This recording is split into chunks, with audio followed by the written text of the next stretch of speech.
Boa noite. Muito bem, gente. Então, nosso quarto encontro desse livro, A Real do Yoga, ah, onde a gente está passando pelos principais pontos, né? Assim, trazidos, abordados pelo livro, procurando cumprir um pouco desse propósito que é, assim, fazer dessa leitura um panorama, né? Então a ideia não é assim propriamente aprofundar nenhum tema especificamente, mas é a gente criar essa visão assim um pouco mais panorâmica do yoga. Esse é o propósito do livro. E ele vai fazendo isso de uma forma onde a gente pode, né, ir assim acompanhando essa leitura de uma maneira assim mais fazendo a relação, né, entre os momentos históricos, que é o que eu estou procurando fazer aqui. Mas ela também dá bases, né? O livro também dá bases para que você possa, assim, pegar um período específico, ler com mais profundidade, fazer comparativos com outros livros como o Raízes do Yoga, por exemplo, ou o novo Hatha Yoga, né? Ou Yoga Body, quando entra na parte do yoga moderno. Quer dizer, ele faz um diálogo, né, com esses livros que vão aprofundando, esses outros livros que vão aprofundando cada uma dessas partes. O papel desse livro é fazer, de fato, essa visão geral. A gente vai entrar hoje na parte 3, e a parte 3 se chama Hatha Yoga. Dentro do Hatha Yoga, para começar a falar do Hatha Yoga, ele começa pelo tantrismo. Então, eu vou até me ater mais ao próprio tantrismo, não entrar tanto em detalhes do Hatha Yoga, porque esse é exatamente o tema do nosso próximo ciclo, né? Que não sei se já começa semana que vem, já começa semana que vem, não me lembro. Não sei se é na semana que vem ou na outra semana. Não sei, gente, agora me perdi aqui. Mas o próximo ciclo é exatamente o Hatha Yoga, né? Então a gente vai ler com mais detalhes esse momento. De qualquer forma, é muito interessante ver, né, essa visão aqui geral que o livro vai propor e eu vou procurar fazer esse panorama. De novo, assim como em outras partes, é difícil pensar, né, assim, o que é o mais essencial para a gente falar aqui dentro de uma hora. Então procurei fazer isso, fiz alguma seleção. Vamos ver como vamos. Pois bem, então página 127, Hatha Yoga, parte 3. Primeiro parágrafo. O texto mais conhecido sobre yoga físico é a Hatha Pradipika, que se baseia em uma gama de ensinamentos anteriores. Além de ideias de tradições ascéticas, alguns aspectos do Tantra também foram inclusos. Porém, a ênfase é dada principalmente à prática e não à filosofia. E embora seus métodos se concentrem no corpo, seu objetivo definitivo continua sendo o silenciamento da mente. Esses primeiros parágrafos de cada parte eles são interessantes, assim, eles dão uma visão, né, do que vem pela frente. E ele menciona aqui a Hatha Pradipika. O livro Hatha Yoga tem 3 textos, né? A Hatha Pradipika é um deles, o Gheranda Samhita é outro e o Goraksha Shataka é outro. A Hatha Pradipika acaba sendo o texto mais, assim, mais célebre, né, do Hatha Yoga. Ele acaba sendo o texto mais utilizado como base de estudo, porque ele acaba sendo o mais claro, o mais direto, o mais sucinto. A Gheranda Samhita, por mais que seja mais recente e mais parecida um pouco com o yoga que a gente pratica hoje, ainda que bastante distante, mas assim, tem mais técnicas, né? Tem mais coisas, mais elementos colocados ali. Mas ainda assim, a Gheranda Samhita, ela tem um caráter simbólico maior, né? Assim, um caráter assim místico, esotérico maior. A Rata Pradipika parece ser um texto mais simples e por isso mesmo muito utilizado. Primeira parte, transformação. Então ele vai começar do Tantra, né? Porque a gente vê que os Tantras influenciam, informam, dão assim uma série de bases para que o Hatha Yoga se desenvolva. Os ensinamentos mais antigos do Yoga têm pouco a dizer sobre a prática postural, como a gente já viu antes, né? A gente estava falando desses ensinamentos mais antigos. Eles promovem majoritariamente a postura sentada e imóvel para a absorção e meditação, com o objetivo de evitar o renascimento, através da transcendência do corpo e do mundo. A gente já falou dessa coisa do renascimento, já falou do karma, já falou do dharma, já falou de como isso está inserido numa ordem cósmica, já falou que moksha, né, ou essa liberação, é o objetivo de praticamente todas as tradições. E não vai ser diferente aqui de novo.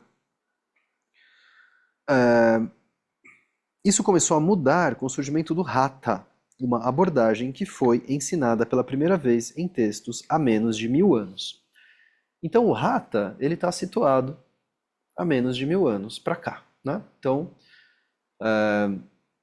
as datações do Raízes e que o Daniel Simpson na Real do Yoga se baseia muito, né, por ser ali da mesma patotinha,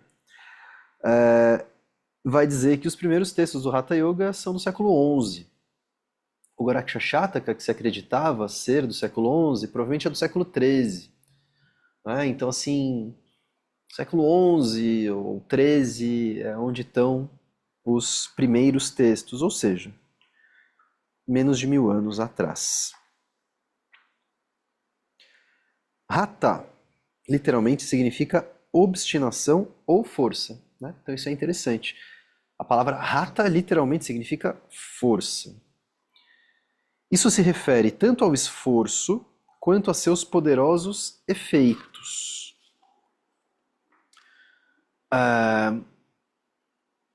Então, a gente pode dizer, né, que as técnicas do Hatha Yoga fazem uso dessa força.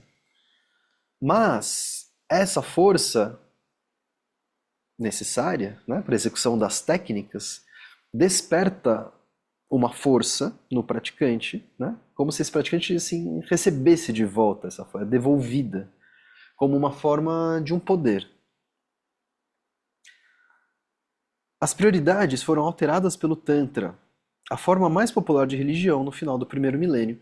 Então o Tantra ganhou popularidade como religião. A gente veio passando por esses movimentos históricos, né? O brahmanismo, depois o surgimento do budismo, porque parece que o brahmanismo era complicado, era caro, era cheio de questões, o budismo era mais simples. Em algum momento o Tantra toma esse lugar e se torna a forma mais popular de religião no final do primeiro milênio. Ao invés de mortificar o corpo em busca da liberação, os praticantes tântricos buscavam transformá-lo como preparação para venerar o divino ou até mesmo unir-se a ele. Os rituais tântricos incluíam formas purificadoras de manipulação da respiração e de outras energias vitais, desenvolvendo ideias do período védico. Estas foram combinadas com objetivos ascéticos para moldar o Hatha Yoga.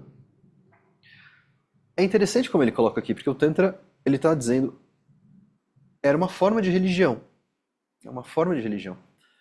Porque o Tantra ele tem dentro dos seus elementos, a gente vai ver aqui daqui a pouco, mas o Yoga é como se fosse uma parte entre outras do Tantra. Né? Então o Tantra envolve ritual, o Tantra envolve mantras, envolve invocações, envolve cerimônias, envolve um monte de coisa. E Yoga, o Yoga, né? Sabe-se lá exatamente o que ele quer dizer com Yoga, porque isso varia de tempos para tempos. Mas o Yoga é uma parte dentro do Tantra. O que é Tantra? A palavra sânscrita Tantra significa tear, ou os fios usados na tecelagem. uma trama, né? É curioso porque sutra, né, dos Yoga Sutras é o fio, né? O Tantra é como se fosse assim um tear de sutras.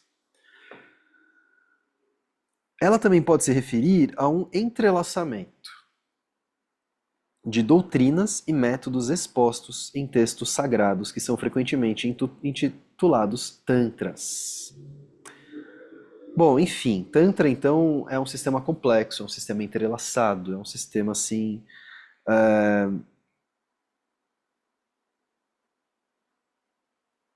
combinado, né, de diversas formas, com formas antigas, inovações daquele período, e algumas delas foram dando as bases para o Hatha Yoga.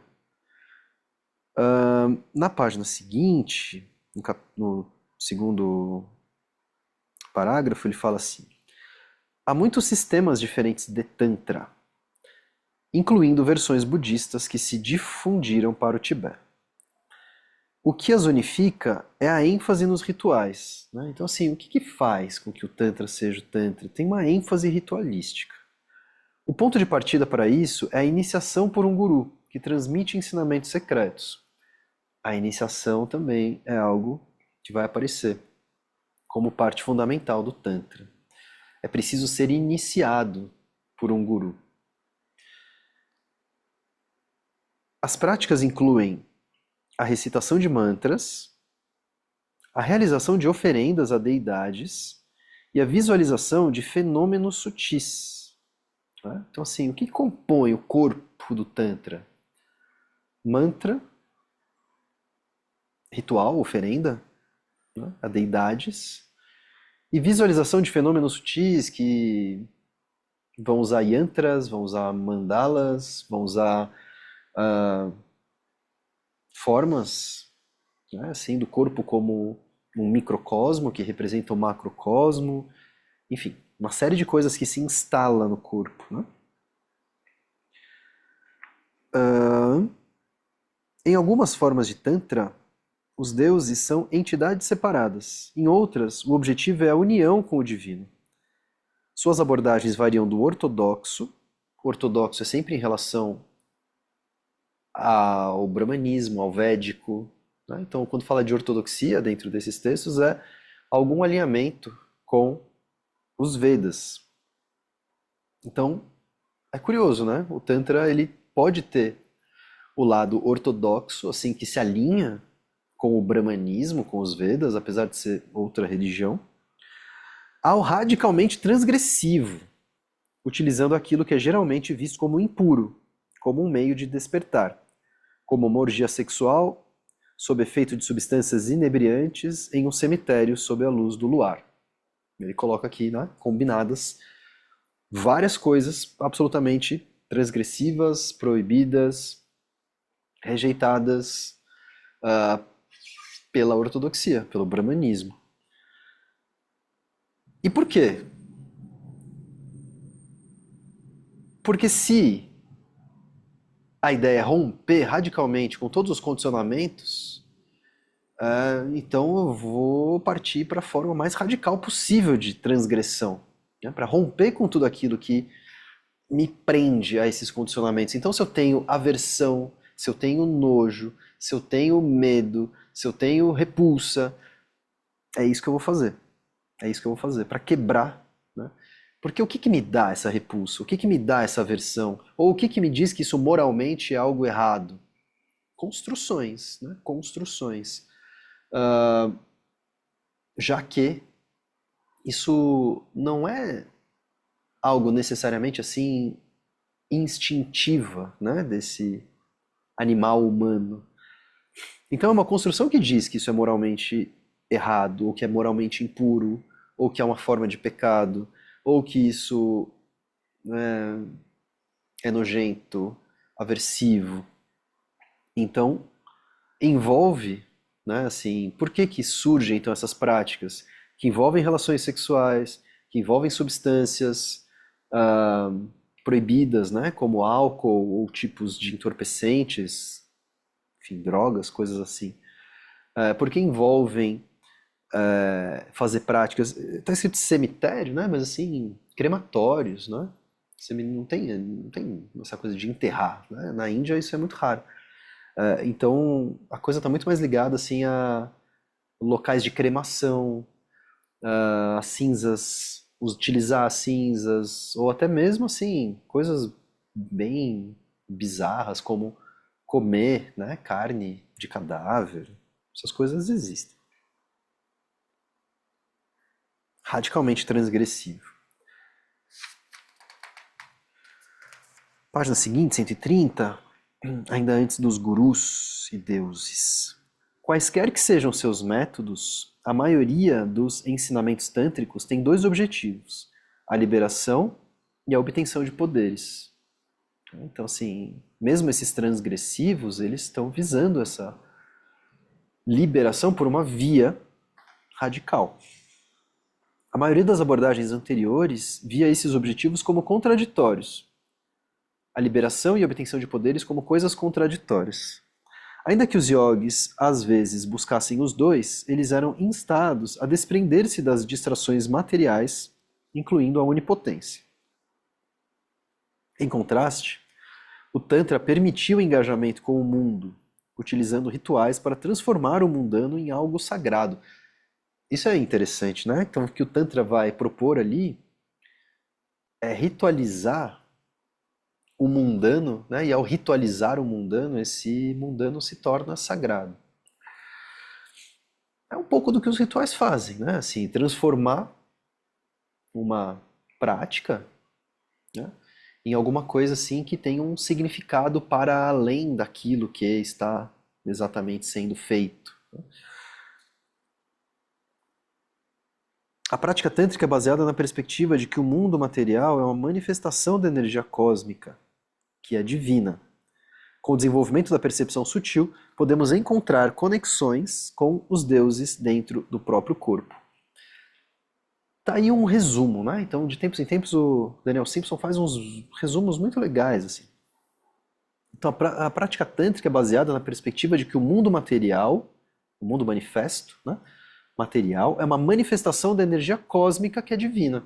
Quer dizer, então o que está materializado no mundo é uma manifestação do divino, Shiva, Shakti, Vishnu em alguns casos, né? A deusa, com o desenvolvimento da percepção sutil, ou seja, com esse refinamento da percepção através do corpo sutil, através das diversas práticas, através de todo esse processo, podemos encontrar conexões com os deuses dentro do próprio corpo. Então é no corpo que eu vou buscar o divino, porque o divino está materializado no mundo, inclusive meu corpo. Tá? Interessante isso. Gurus e deuses. Indo para a página 131, segundo parágrafo. Teoricamente, os tantras tradicionais têm 4 partes. Uma sobre doutrina, né? Aqui que é a parte que eu falei que o yoga entra como uma dessas partes. Os tantras tradicionais têm 4 partes. Uma sobre doutrina, vidya. Vidya, normalmente traduzido como conhecimento. Uma outra sobre ritual, kriya. Kriya. Então, kriya você vê que tem várias formas de ser utilizado, né? E kriya sempre tem assim uma relação com alguma coisa que é feita, algo que é feito. No caso aqui, um ritual. Uma terceira sobre as técnicas, que ele chama de yoga, e uma seção sobre conduta, charya. Na prática, a maioria deles se concentra em rituais para energizar o corpo e torná-lo divino. Então, assim, aumentar essa energia vital a ponto de refinar ainda mais a percepção, a ponto de torná-lo divino ou de encontrar o divino no próprio corpo. A purificação, portanto, é essencial e o processo começa com a iniciação do guru. Efetivamente, o professor remove os bloqueios kármicos do discípulo, ao menos temporariamente, com a recitação de mantras para canalizar a divindade. Então, acredita-se que estes que iniciam, eles têm poderes de fazer isso. Eles têm o poder de remover os seus bloqueios, né? Então, uma iniciação não é só uma formalidade, não é só assim uma autorização. Uma iniciação é como se o guru transferisse algo dele para aquele que é iniciado, né? Transferisse a fagulha, né, daquilo que é necessário para que a prática se desabroche. Então, o guru, ele tem um certo poder nesse sentido, dentro dessa compreensão. É claro que, né, hoje em dia tudo isso é muito delicado, porque assim, a gente vê uma extinção dos gurus e a gente vê também que os gurus, os ditos gurus, eles têm outras prioridades, né? Assim, mas talvez, né, ainda existam esses que não estão tão preocupados assim com o poder, né, com a mídia, e estão lá, cumprindo seu papel, transmitindo uma tradição, sendo guardiões de uma tradição, né, transmitindo isso para alguém, iniciando pessoas, desenvolvendo pessoas. Mas esses a gente conhece pouco, né? Porque eles não aparecem. Mantras tântricos. A página 133. Um mantra é uma ferramenta para controlar, né? Então ele falou de mantras ali, ele vai entrar agora no mantra como uma dessas formas de prática tântrica. Um mantra é uma ferramenta para controlar a mente. A palavra combina a raiz verbal de pensar, man, que também dá origem a manas, né? Então esse man de mantra é também o man de manas, que é a mente, e aqui então tem uma relação com o pensamento, processo mental. Man, com um termo para instrumento, tra. Os rituais os empregam para canalizar as energias de deuses no interior do corpo. A corrente principal da religião tântrica é ocasionalmente chamada de mantra marga. Marga como sendo assim um caminho, né? Corrente. O caminho dos mantras, cujos sons sânscritos são ferramentas sutis de transformação.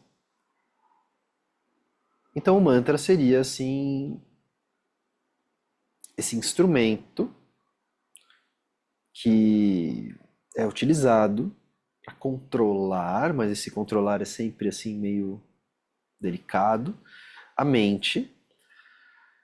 Na verdade, é sempre um processo assim meio de substituição, né? O mantra vai sendo recitado, recitado, recitado, ele vai ocupando, ocupando, ocupando, a mente vai se voltando a ele, e quanto mais ele fala aqui em algum momento, né? A fé é necessária, quanto mais existe essa fé, mais força o mantra acaba tendo. Não porque a força está no mantra, mas porque a força está naquele que o recita, né? E quanto mais a pessoa se envolve completamente, mais esse mantra vai produzindo de fato os seus efeitos. Quanto mais você se envolve em alguma coisa, mais sua mente é capturada por aquilo, né? Então não é assim nada muito diferente. Página 135, imagens místicas. Então ele falou de mantra, a gente também vai ver, né, essa parte das imagens como uma parte fundamental da prática tântrica. Yantras, mandalas, né, formas. Os rituais tântricos buscam desconstruir o corpo e torná-lo divino. Então, desconstruir o corpo e meio que reconstruí-lo de outra forma. Diagramas simbólicos conhecidos como yantras ajudam na realização disso, juntamente com mantras e visualizações. Eles são utilizados para refinar a atenção. Por exemplo, esse yantra, chamado Shri Yantra. Isso aqui é um yantra. Então ele tem uma estrutura externa que representa um tal elemento, terra, forma quadrada, aí ele tem círculos, dentro desses círculos ele tem triângulos, triângulos voltados para cima, triângulos voltados para baixo, e lá no meinho, no meinho, no meinho tem um ponto, né? Um ponto no triangulinho lá do meio, né? Tem um ponto. E esse ponto seria, assim, o ponto central onde deve, ao percorrer todo o yantra, percorrer os círculos mais internos, percorrer os triângulos menores, os triângulos mais internos, até chegar na concentração naquele ponto, né? Então é um processo, é uma prática que vai, assim, se você se envolve com ela, como qualquer prática, né? Precisa do envolvimento, e se você vai se envolvendo com ela, ela vai te levando ao ponto e a atenção repousa no ponto. Talvez seja uma prática boa para a gente fazer no nosso pouso do voo do pássaro, né? Pensando aqui. Existe uma outra forma parecida, que é o Trataka, né? O Trataka seria assim, o Trataka como uma prática do Hatha Yoga seria uma forma muito simplificada de um yantra que tem um ponto, né? Um ponto. Concentra num ponto. A sofisticação tântrica, como no yantra, por exemplo, mas também como em todo esse corpo que o tantra vai formando, a sofisticação ela é proposital não para tornar a coisa complicada em si, mas à medida que a mente vai sendo capaz, cada vez mais capaz, de se concentrar em coisas mais complexas, né? Ela vai sendo mais exigida e mais capturada. Então, quanto mais você vai tendo de sofisticação, um corpo que tem uma série de representações e as sílabas sonoras das sílabas sânscritas e as divindades e os elementos e as cores e as pétalas. Quer dizer, quando você sustenta tudo isso numa imagem, né, isso captura a atenção de uma forma muito mais potente. Mas isso precisa ser construído. Yantras, tá bom. Seu nome combina com uma palavra que significa controle, da raiz verbal yam. E uma outra que significa instrumento, que a gente já viu, tra, né? Yantra. Um yantra é uma ferramenta para fixar a mente em seu objeto de concentração. Os mais simples são pedaços de tecido com inscrições de mantras, que são carregados como talismãs da sorte ou utilizados para reavivar a memória do praticante. Yantras mais elaborados são um tipo de arte abstrata, representando deidades em formas geométricas como um mandala, ou uma mandala, um círculo, literalmente, que se desdobra em anéis a partir de um ponto central, emoldurado por uma estrela ou um padrão de triângulos. Né? Então os yantras podem ser também mandalas, ou formas semelhantes. Né? Então isso não é usado como decoração, né? Vou pendurar uma mandala aqui no meu quarto para trazer boas energias, né? Não, nada disso. Isso tudo é prática. E o que é uma prática? Você fazer uso daquela coisa. Você fazer uso daquilo como um elemento, um objeto de meditação. É uma prática. É uma prática. Não é assim, né? Vou pendurar aqui na minha parede ou vou só usar um adorno e tal. Como se isso, né? Como se o poder tivesse nele. Às vezes a gente olha para as coisas e trata como se o poder tivesse na coisa, né? Mas o poder está na nossa relação com a coisa. Yoga sextuplo. Vou pular. O corpo yógico, página 139. Uma das maiores contribuições do Tantra para o yoga físico, né? E aqui a gente começa a fazer assim uma espécie de transição entre o Tantra e o Hatha Yoga. Uma das maiores contribuições do Tantra para o yoga físico é sua forma de despertar um corpo místico. Redes sutis de canais percorridos pelo alento, né, nadis percorridos pelo prana, são descritas nas Upanishads, enquanto Patanjali lista o círculo do umbigo e o lótus do coração como pontos de concentração. Quer dizer, já existia algo antes dos tantras, né, nas Upanishads, em Patanjali. Mas os rituais tântricos adicionam uma outra dimensão, manipulando energias para produzir transformações. Adiciona uma outra dimensão em termos assim de sofisticação de tudo isso. E aí ele vai começar a entrar aqui em alguns desses elementos, começando por nadis. Nadis invisíveis. Parágrafo 2.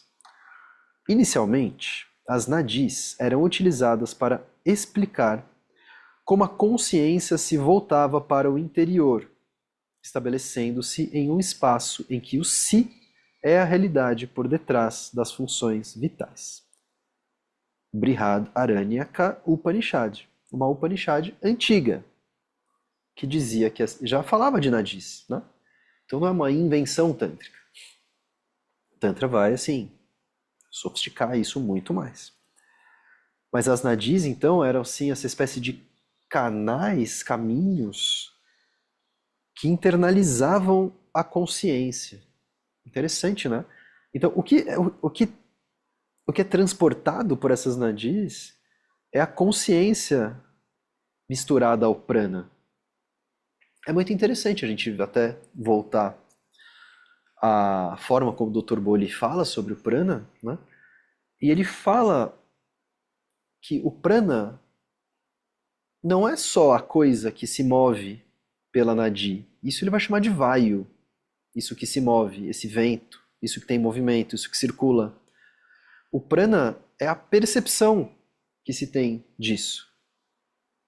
Então, o prana, ele é uma espécie de combinação de algo que se move com a consciência desse algo que se move, né?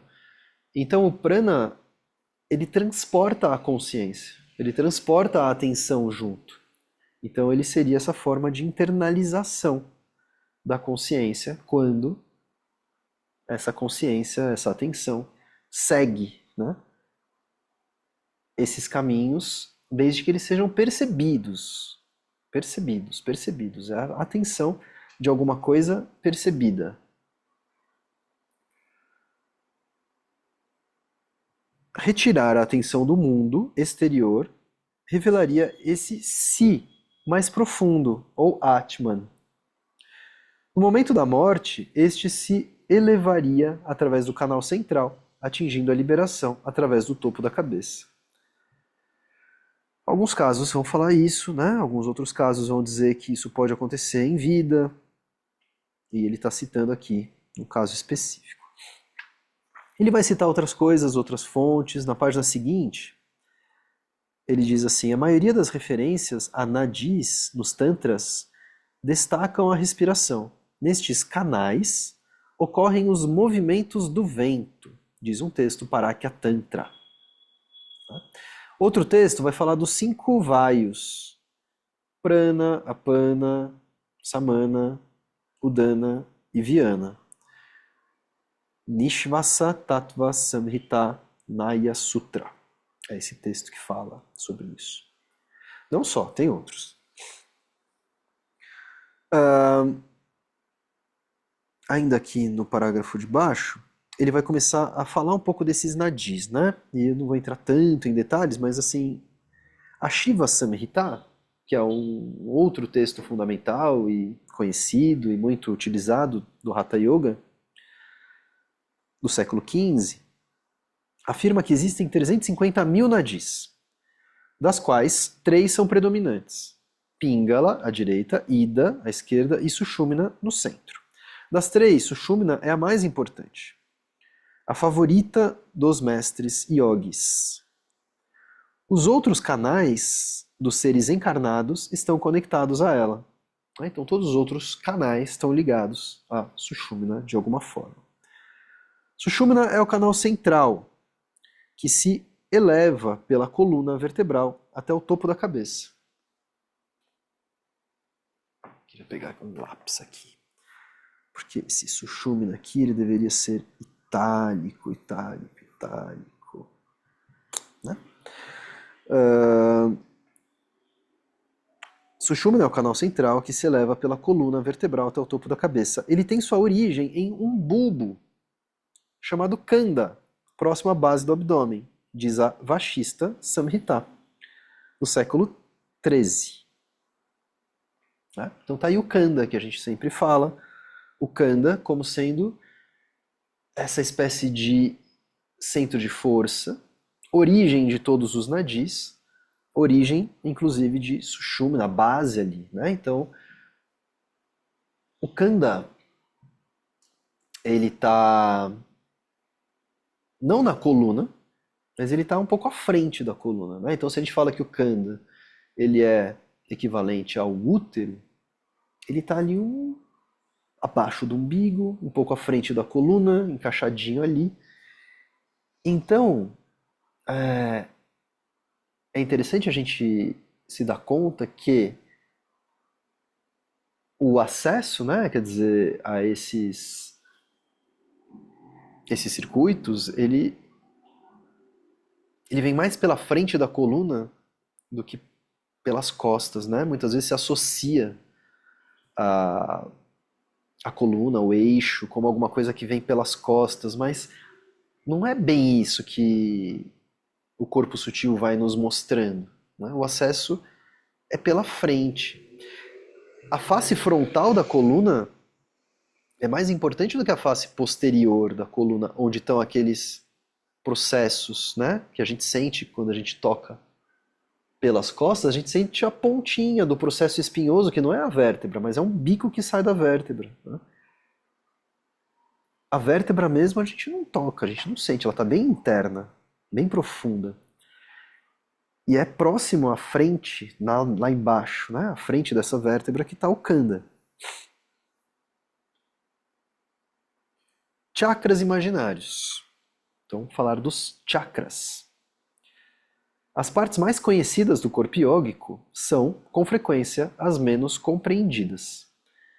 Os chakras são rodas sutis, posicionadas ao longo da coluna, e são originalmente utilizados como pontos de concentração. Eles só passam a existir de fato ao serem imaginados. Não sei se imaginados é uma boa palavra. Alguns ensinamentos no yoga os ignoram completamente. O que ele quer dizer com isso, né? É um pouco do que diz o Raízes do Yoga também. Que os chakras, assim como os elementos do corpo sutil, os elementos, as divindades, as pétalas, né? As coisas, as cores, as sílabas, não são do corpo. Tá? Não são do corpo. São instalados no corpo pela prática. Não é pela imaginação, né? Apesar do Tantra fazer uso de visualização. A visualização como um processo de levar a mente, né? Então, se o Nadi transporta a consciência, e essa consciência é transportada por meio da atenção em conjunto com a percepção, né?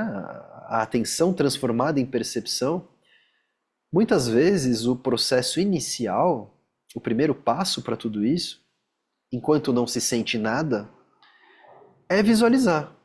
Visualize, então, lótus de 1000 pétalas, de 3 pétalas, de uma divindade tal, com a cor tal, montada sobre tal animal, e que visualize, visualize, visualize.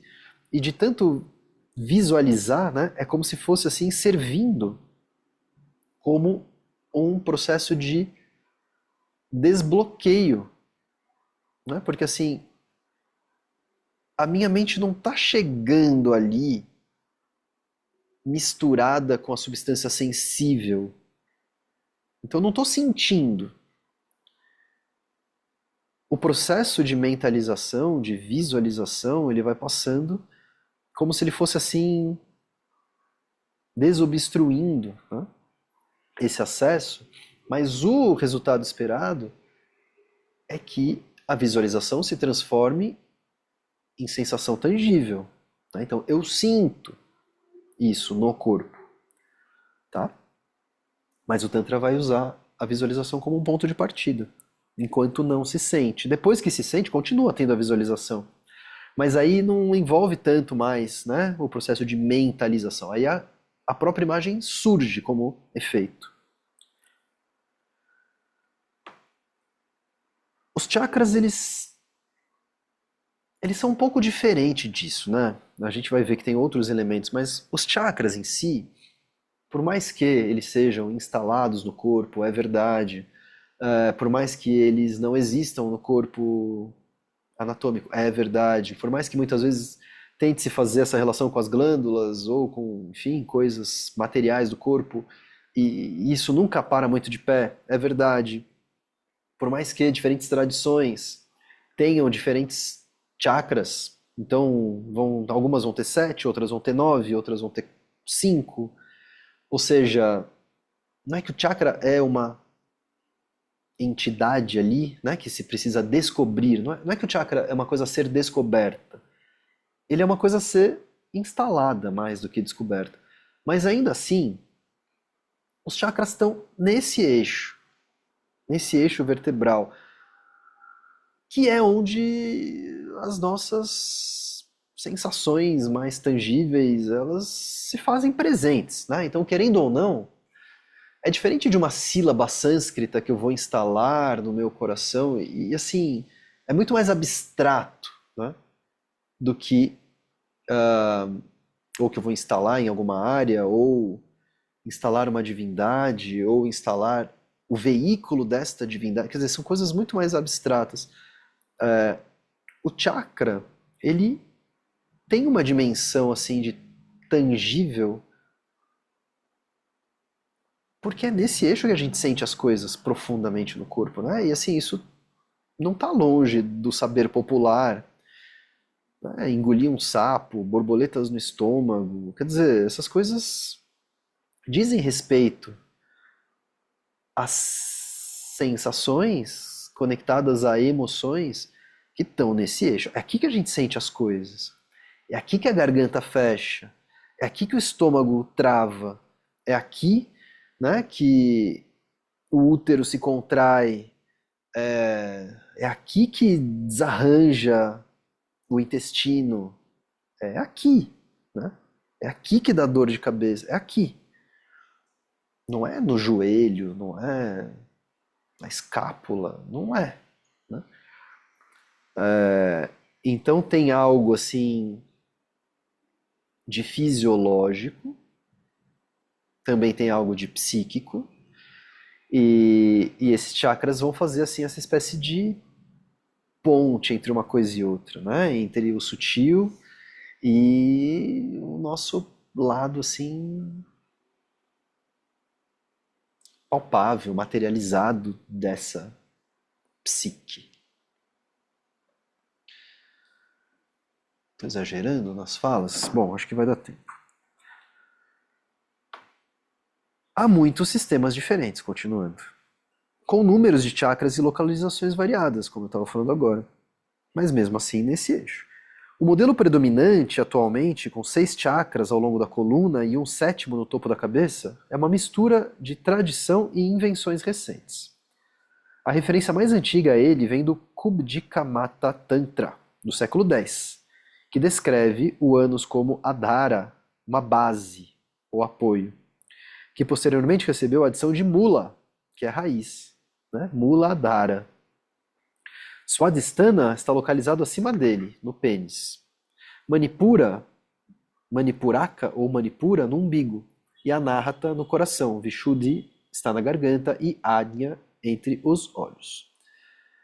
Então esse sistema coloca os chakras nesse lugar. Alguns séculos depois, pulando aqui 2 parágrafos, a versão com 7 chakras se tornou mais comum. Ela adiciona o Sahasrara. Então, alguns séculos depois surge o Sahasrara, uma roda. Esse traço aqui não está muito bem centralizado.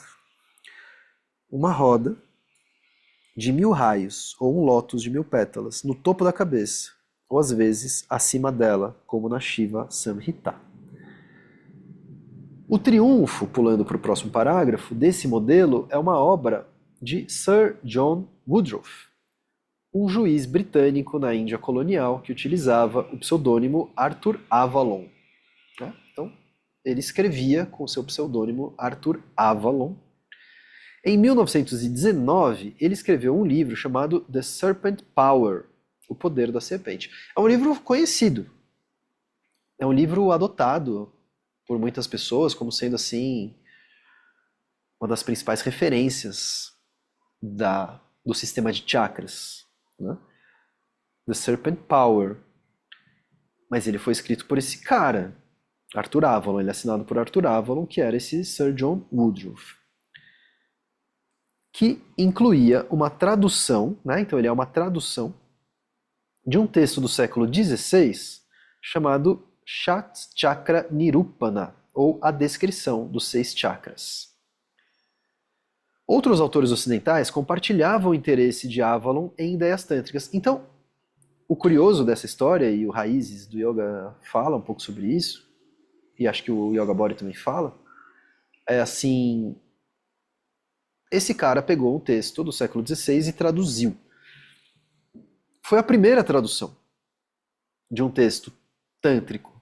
Foi a primeira tradução de um texto que explicava os chakras. E ele então serviu de base, serviu de referência para todos os estudos que começaram a acontecer a partir dali. Então, esse sistema descrito por esse texto, Shat Chakra Nirupana, ele acaba se consolidando como sendo assim o sistema mais aceito, mais conhecido, porque ele foi o primeiro a ser traduzido e se popularizou por meio do John Woodroffe. O ocultista Charles Leadbeater também escreveu sobre os chakras na década de 1920. Ambos os livros continuam a ser influentes, assim como as teorias de Jung, que incorporou os chakras em seu sistema de símbolos. Né? Então tudo isso contribuiu para a popularização dos chakras. Ele vai falar também de outras coisas, os pensamentos New Age, etc. Muito interessante. Tem um artigo também lá no site da Svarupa, A Verdadeira História dos Chakras, que vai contar um pouco também de tudo isso. Elevando a Kundalini, página seguinte. Então falou de nadis, falou de chakras, vai falar agora de Kundalini. O objetivo da prática de yoga é desencadear uma transformação. Muito legal, porque a gente chegou a essa conclusão já lendo esse livro, né? Antes. Então, o yoga, quando surge para produzir transformação. Isso não pode ser perdido de vista. A partir do momento que a gente, então, agrega o yoga demais ao nosso modo de ser e de viver, né? Adequa, ou domestica, ou coloniza o yoga demais às nossas próprias formas de viver, a gente perde o seu efeito de transformação. Esse potencial é simbolizado nos textos pela deusa serpente Kundalini, cujo nome significa aquela que está enrolada na base da coluna vertebral. É dito que ela permanece adormecida até que sua Shakti, ou potência, seja liberada. Os métodos iógicos podem ajudar a elevar essa energia, dissolvendo a mente na consciência desperta. E tem um artigo muito legal que eu já citei, já falei para vocês, do Swami de Gambardi, que fala da descrição do despertar de Kundalini. Né? E ele fala, de uma forma assim um pouco mais detalhada e precisa, como é que acontece essa dissolução da mente na consciência desperta? O que é isso? Né? Por que o despertar de Kundalini dissolve a mente? O que ele faz? E o que ele diz, e que é pouco dito nos textos mais acadêmicos, né? E que é pouco dito em qualquer lugar, na verdade.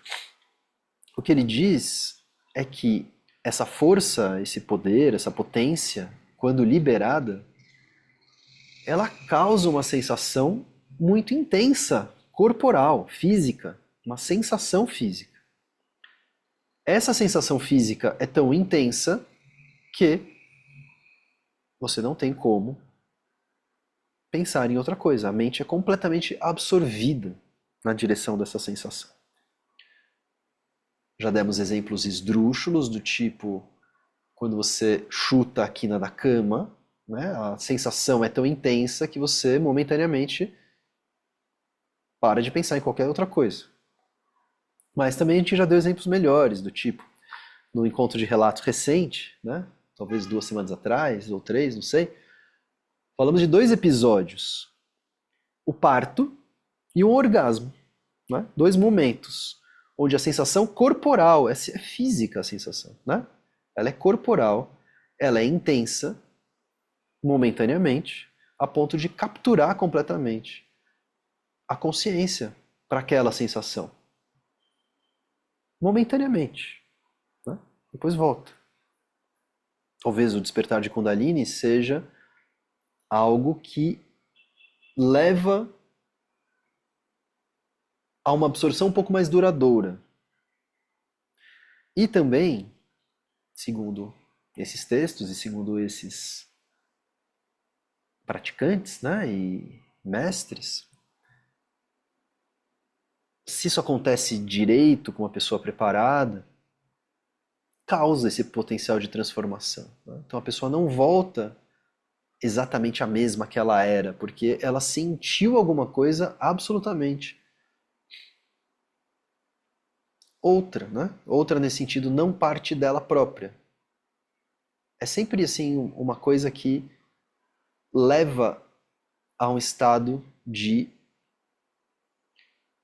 não eu mesmo, não o eu de sempre, não o mesmo eu de todo dia, toda hora, né? Há um outro eu que volta um pouco diferente, que volta talvez um pouco transformado, que volta talvez um pouco alargado.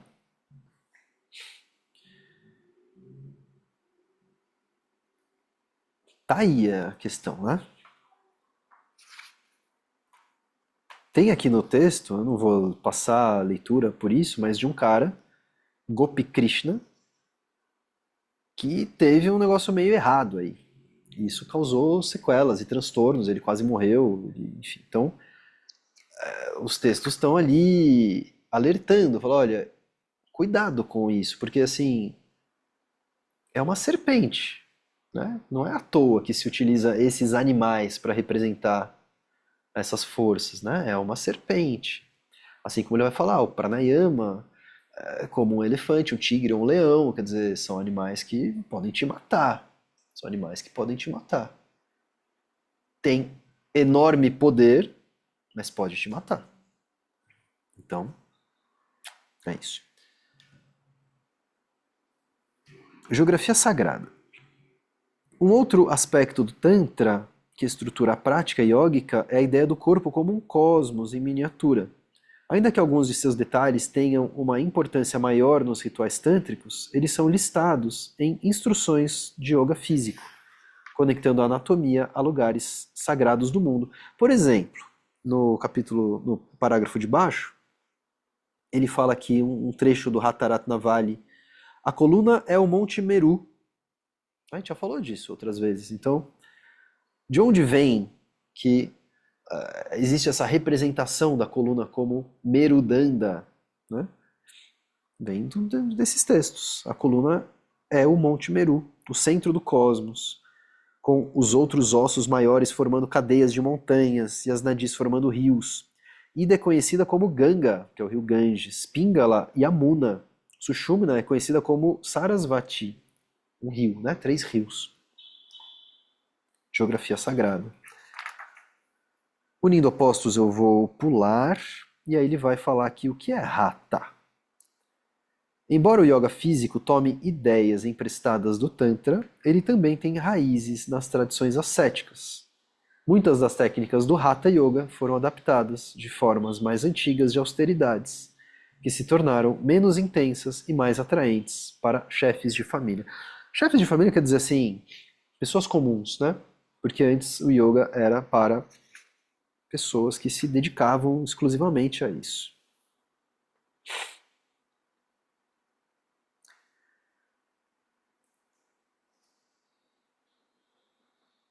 Vamos pular um pouquinho algumas coisas aqui. Vamos para o yoga para todos. Os textos sobre Hatha Yoga democratizam a prática. Eles são compostos em um sânscrito direto, com um mínimo de filosofia. Ainda que pareça improvável que eles possam substituir a orientação de um professor, suas instruções são mais claras que a dos sigilosos tantras. Os tantras são todos, né, assim, meio cifrados. De forma geral, Hatha é um método prático e não uma doutrina abstrata. O rei dos yogas ele vai falar sobre o Raja Yoga, né? Então esse Raja Yoga, esse yoga real, ele é um estado e os textos de Hatha vão sempre fazer referência a ele, né? Então assim, o objetivo do Hatha é chegar ao Raja, né? Como sendo o estado. Um corpo de conhecimento, página 157, e é bem legal aqui a forma como ele sintetiza isso. 500 anos antes do Luz sobre o Yoga, do Iyengar, ele pega esse livro como referência porque ele é um praticante de Iyengar e ele acha que esse é o livro mais influente, e é um dos mais influentes, né, que moldam o yoga moderno.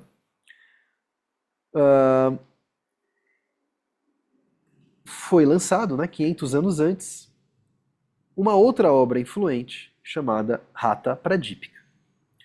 Embora seja reconhecida como uma obra inovadora, ela toma muitos de seus versos emprestados de fontes anteriores. Estes foram compilados de forma a incluir a prática de asana como parte de um sistema que leva à absorção em samadhi. Quer dizer, então a Hatha Pradipika é um compilado de uma série de textos. Uma fonte importante é o Dattatreya Yoga Shastra, que também está lá publicado na Svarupa, e é um texto bem pequenininho, e é um dos primeiros a nomear o que está sendo ensinado ali como Hatha Yoga. Existe um outro texto chamado Amrita Siddhi, que é um texto tibetano, e que apesar de não usar o termo Hatha Yoga, ele traz ali muitos dos seus fundamentos. Pular um pouquinho, porque isso aqui, né, parte mais assim de explicação desses textos e tal.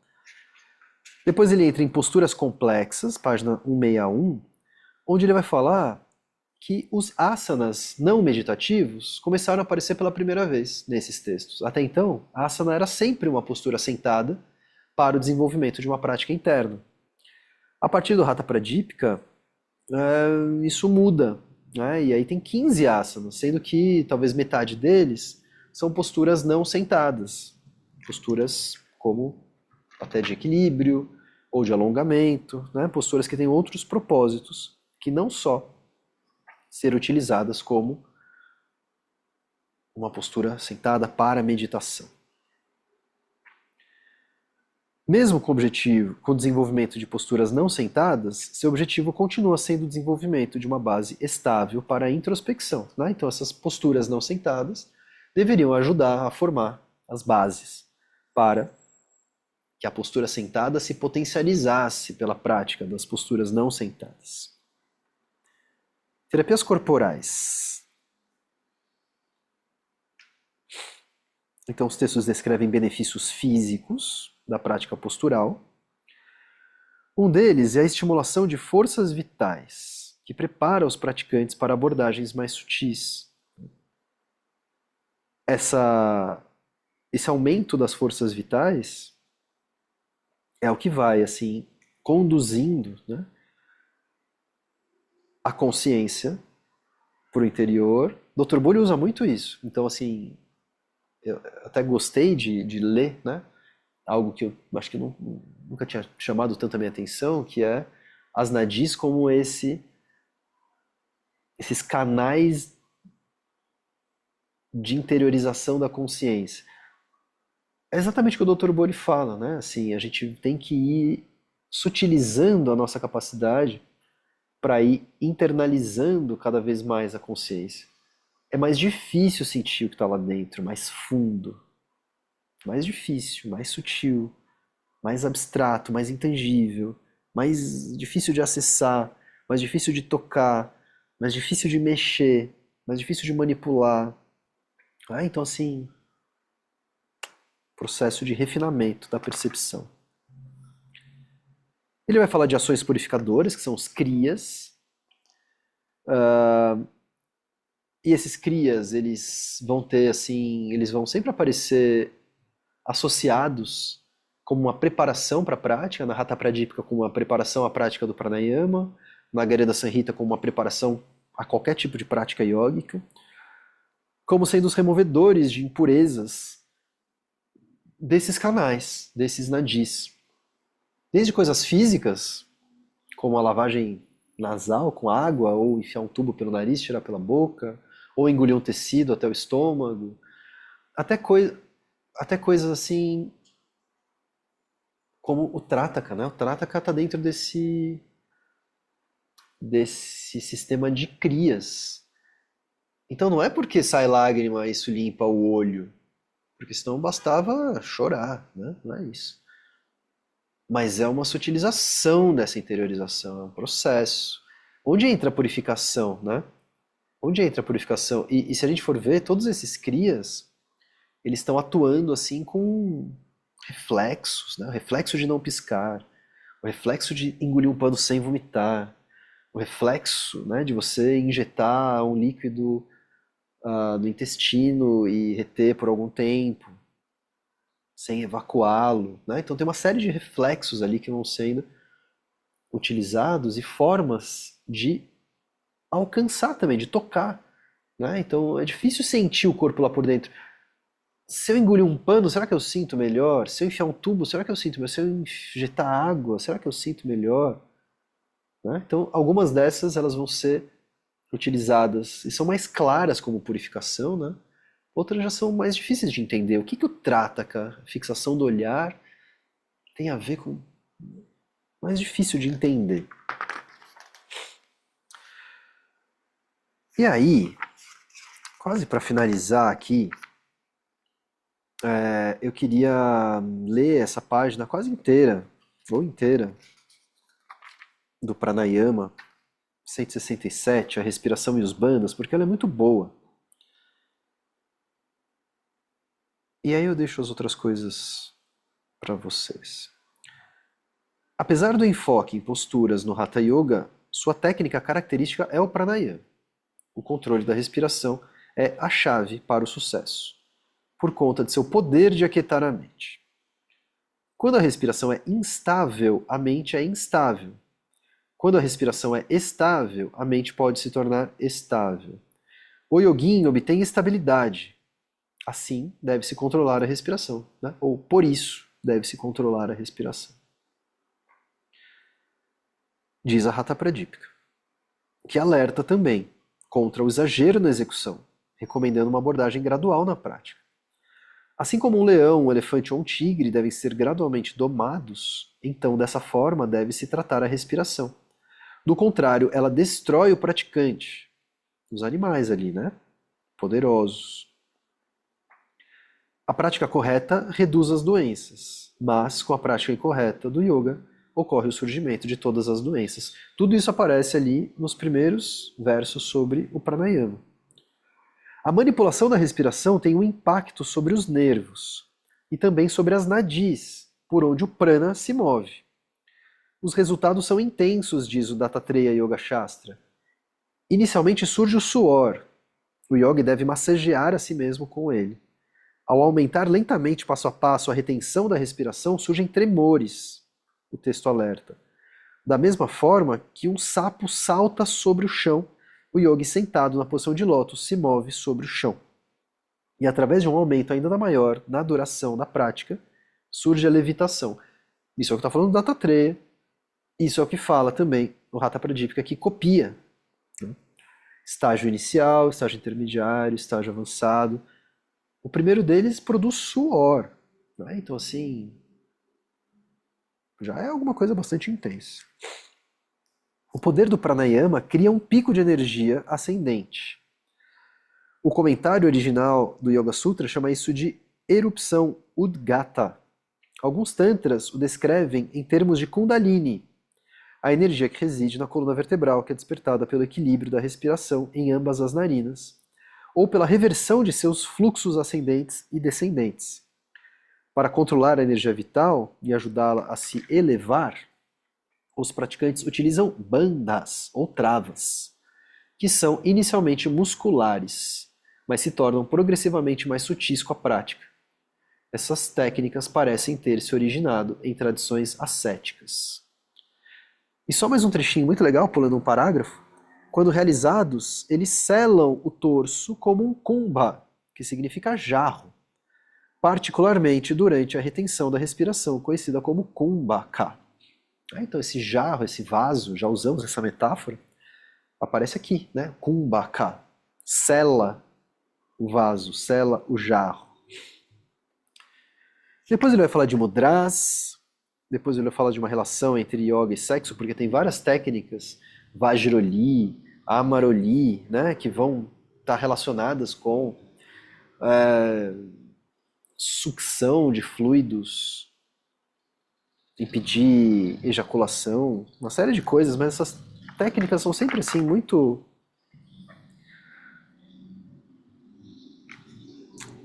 mal explicadas, né? Porque ninguém sabe direito o que elas estavam fazendo ali exatamente ou como fazê-las exatamente. E por fim ele fala os sons do silêncio, porque o capítulo quarto, né, e último do Hatha Pradipika chama Nada no Sandana, que é a relação com o nada. Nada é esse som, não é o nada do vazio, né, mas é um som interno. O despertar de um som interno que acontece com a prática. E esse som pode ser, né, ele vai descrever aqui várias formas. Pode parecer o oceano, pode parecer um trovão, pode ser às vezes barulhento, ou às vezes pode ser assim, doce como o som de uma flauta.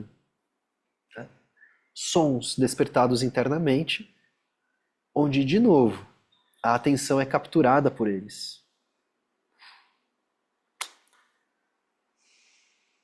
A concentração sobre nada é, portanto, uma forma de transcender a mente. Muito bem, então demos conta da parte 3, Tantra e Hatha Yoga. Temos um tempinho aqui para reflexões, interações, comentários, perguntas, compartilhamentos. Alguém quer dizer alguma coisa?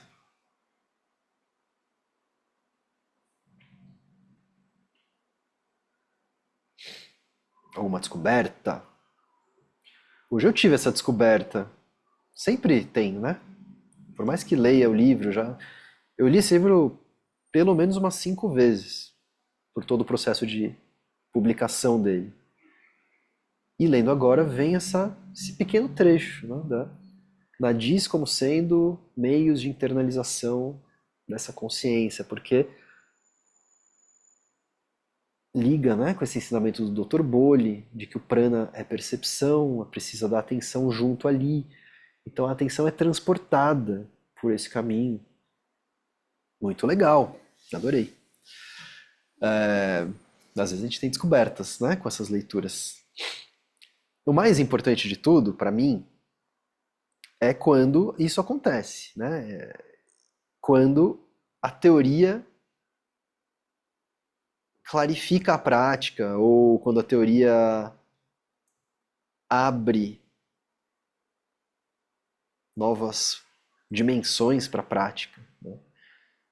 Esclarece, modifica, né? Então esse potencializa. Então eu sempre gosto de procurar na teoria aonde está aquilo que toca a prática, né? Que é o que, pelo menos do meu ponto de vista, é o que mais interessa. Alguma coisa? Sandra? Eu acho que hoje entendi, Marcos, toda essa a ideia dos chakras que tu fala, né? Mas toda essa ênfase da prática que vai do alto da cabeça até a ponta da coluna vertebral, né? Quando tu diz, é ali que é nesse eixo, né? Tu fala do eixo, né? isso fez sentido hoje para mim, muito a partir da prática e do que tu repete da prática, né? Do quanto isso é uma estrutura mesmo, né? Me, mero, mero, mero Danda. dano. Aham. Parece que agora parece que assim juntei um pouco da teoria com a prática, acho que foi isso. Porque é ali onde tudo acontece. Acho que para mim ficou isso hoje, né? Legal. Legal. Então, eu acho que as práticas, né? Tem o sentido que as práticas elas estão bem direcionadas para esse lugar, assim, né? Então tem muitas coisas que vão sendo lidas aqui, especialmente nesse trecho, na parte 3, né? Tantra e Hatha Yoga, e em algumas Upanishads também, mas essa parte especificamente, ela é o que a gente está fazendo, né? Assim, é uma leitura daquilo que a gente está procurando fazer. O livro Hatha Yoga vai ser mais ainda, vai ser mais ainda. Eu acho que inclusive que ele vai ajudar até a direcionar a própria prática, né? Então, a prática faz a gente compreender melhor a teoria molda a prática. Josélia. Você acabou de falar o que eu ia falar. Ah, fala nas suas É, palavras, então. assim, eu posso estar fazendo errado essa leitura, tá? Mas a gente começando lá nos Vedas, as Upanishads, as primeiras, as mais antigas, ela vai pincelando, fala de nadis, depois lá na Kata tem uma orientação maior, daí vai falando de yoga. Mas tudo isso foi descoberto por essas pessoas que se retiravam do mundo, né? E ficavam lá praticando, se abstraíam de tudo. E aí, aqui nesses sons do silêncio, de repente a gente chega num ponto que diz assim: quando você se concentra no nada, aí você consegue, né, estabilizar.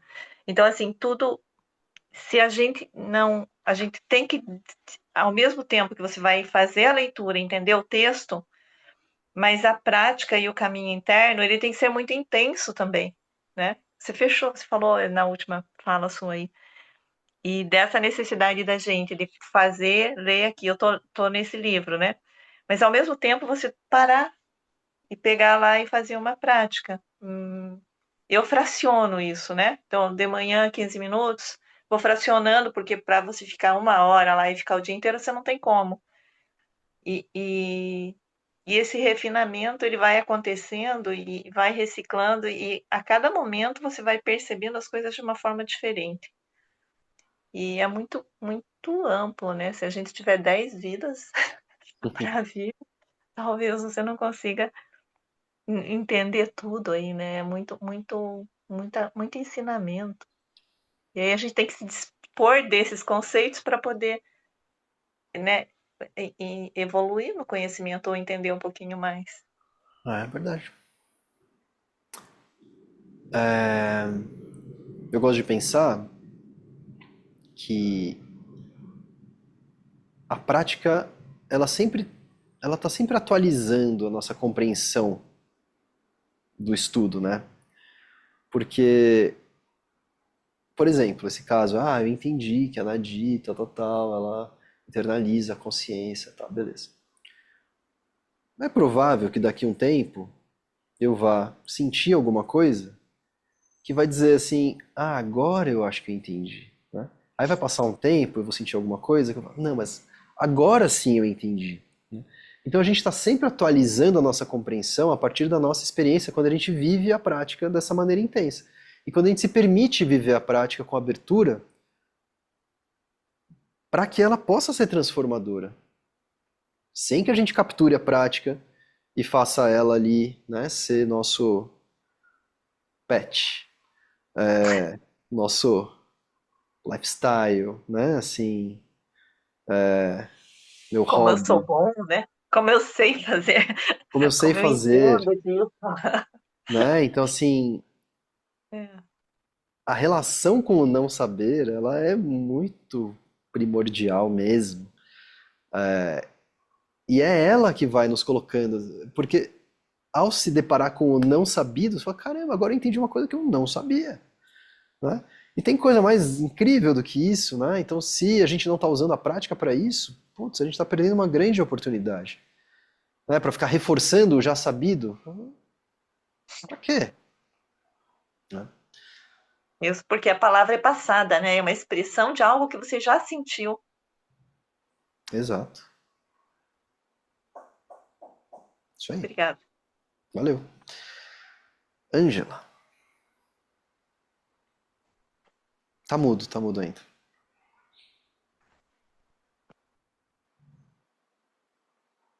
Pronto. Boa Foi. noite. Então, eu gostei muito quando você falou agora no estudo sobre o caminho que a visualização faz para facilitar a gente chegar à percepção, né? E é exatamente isso que você faz, né, com a gente nas práticas, e que a gente faz, cada um, né?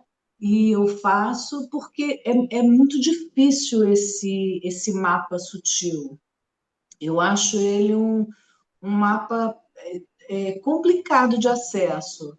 Acho que a gente mergulhar primeiro numa você sempre procura colocar a gente num estado assim mais introspectivo, mais meditativo, né? Para justamente a gente começar a recolher todos os nossos sentidos, né, para dentro, né? Só que não basta isso é só um mergulho, né? Aí depois vem todo o caminho que você normalmente nas práticas vai conduzindo e que envolve essa visualização. Essa visualização que vai, em muitos momentos, eu fico só na visualização. Mas depois, aos poucos, em algumas situações com o trabalho, né?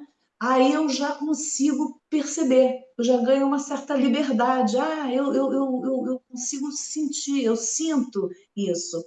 E não é muito como isso que você falou, talvez seja, acho que não, que você quis dizer agora há pouco, no sentido de que está descoberto, está descoberto. Não, eu acho que assim, abriu-se uma senda. É como aquela coisa do, né? A gente vai continuar trilhando, porque senão fecha igual o mato em trilha, né? Então Isso. você vai seguindo sempre, sempre passando, sempre vai ser diferente, mas aquela pegada de não ser mais visualização e ser uma sensação, ela já está conquistada, ela pode perceber coisas diferentes, né? Não sei se está muito claro, mas a gente percebe coisas diferentes, mas a gente já sabe perceber por ali.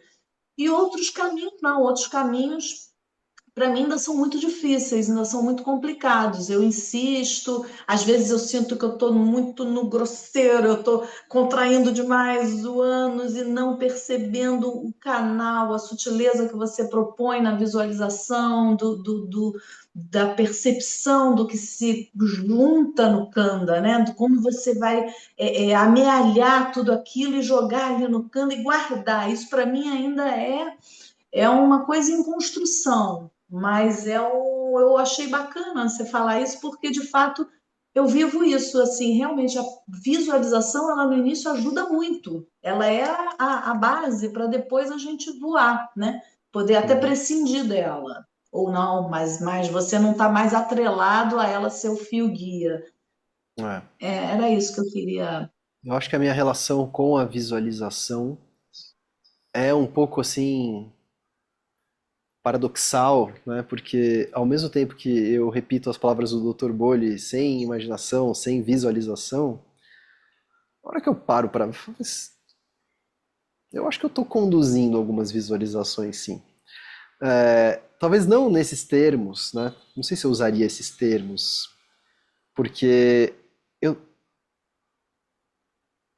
eu dificilmente, eu acho, talvez algumas vezes, mas dificilmente fico estimulando a imaginação, né? Visualização, assim, eu sempre procuro fazer com que essa, se for uma visualização, que ela seja o mais próxima da sensação possível e menos, né, empregada assim de elementos visuais, cores e luzes. Porque isso não é que está errado, está previsto também. Está previsto nos tantras. Tem cores, tem luzes, tem líquidos dourados, tem pétalas coloridas, tem tudo isso aí está Não escrito lá. chego lá. Não Eu chego não nisso. uso isso, assim, porque eu não sei, porque não faz muito parte da minha prática, mas eu entendo sim que essa visualização, ela tem um lugar de conquista, né, talvez a visualização seja mais um meio de desobstrução de canais sutis, como mais ou menos assim, enquanto você está aprendendo a fazer alguma coisa, você se visualizar fazendo tal coisa, né, sei lá, tocando um piano, quer dizer, vai estimulando essa relação mesmo. Então, visualizar ou se visualizar fazendo, ou acionando, ou acessando, ou contraindo, ou o Kanda. Talvez o Kanda seja um elemento visual, se ele não é sentido, né? Tá bom, mas visualizar, e visualizar que tem um canal que chega por aqui, pela região genital, outro que chega pela região anal, outro que chega pelo umbigo, e que ele dá origem, e que ele pode ser a origem desse que vem pela coluna, quer dizer, isso tudo pode ser um mapa visual que a gente vai aos poucos ganhando a habilidade de sentir, né?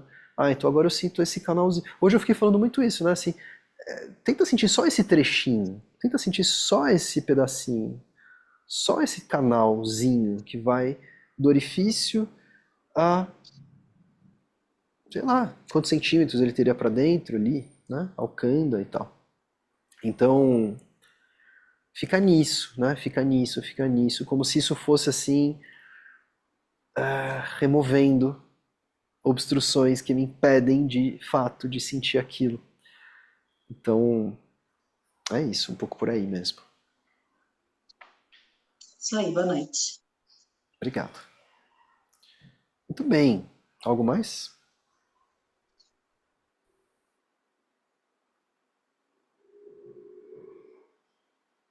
Estamos bem? Então tá bom. Então, até amanhã. Vamos ver se a gente põe em prática alguma coisa daqui. Beijos, boa noite.